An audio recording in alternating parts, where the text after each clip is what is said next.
is quite certain I shall wear out my wooden joints if I keep on walking. Tip reflected as they journeyed on that this was true.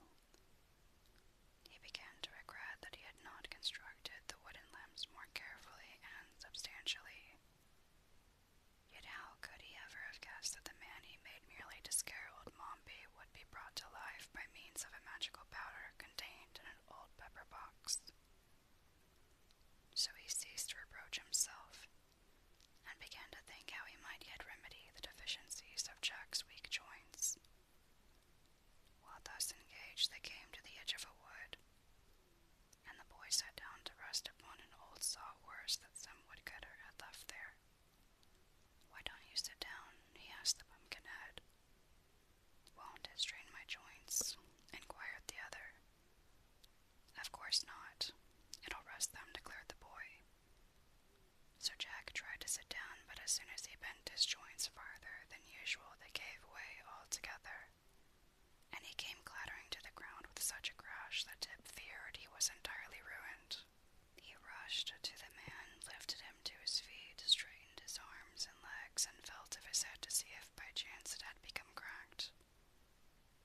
But Jack seemed to be in pretty good shape after all, and Tip said to him, "I guess you'd better remain standing hereafter. It seems the safest way." "Very well, dear father, just as you say," replied the smiling Jack, who had been in no wise confused by his tumble. Tip sat down again. Presently the Pumpkinhead asked, "What is that thing you are sitting on?" "Oh, this is a horse," replied the boy carelessly. "What is a horse?" demanded Jack. "A horse? Why, there are two kinds of horses," returned Tip, slightly puzzled how to explain. "One kind of horse is alive and has 4 legs and a head and a tail, and people ride upon its back." "I understand," said Jack cheerfully. "That's the kind of horse you are now sitting on." "No, it isn't," answered Tip promptly. "Why not?" "That one has 4 legs and a head and a tail." Tip looked at the sawhorse more carefully and found that the Pumpkinhead was right. The body had been formed from a tree trunk, and a branch had been left sticking up at one end that looked very much like a tail. The body had been formed from a tree trunk, and a branch had been left sticking up at one end that looked very much like a tail.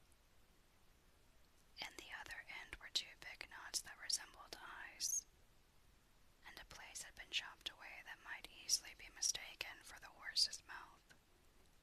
As for the legs, they were 4 straight limbs cut from trees and stuck fast into the body, being spread wide apart so that the sawhorse would stand firmly when a log was laid across it to be sawed. "This thing resembles a real horse more than I imagined," said Tip, trying to explain. "But a real horse is alive and trots and prances and eats oats, while this thing is nothing more than a dead horse made of wood and used to saw logs upon." "If it were alive, wouldn't it trot and prance and eat oats?" inquired the Pumpkinhead. "It would trot and prance perhaps, but it wouldn't eat oats," replied the boy, laughing at the idea. "And of course it can't ever be alive because it is made of wood." "So am I," answered the man. Tim looked at him in surprise. "Why, so you are," he exclaimed. "And the magic powder that brought you to life is here in my pocket." He brought out the pepper box and eyed it curiously. "I wonder," said he musingly, "if it would bring the sawhorse to life." "If it would," returned Jack calmly, for nothing seemed to surprise him. "I could ride on its back, and that would save my joints from wearing out." "I'll try it," cried the boy, jumping up. "But I wonder if I can remember the words old Mombi said, and the way she held her hands up."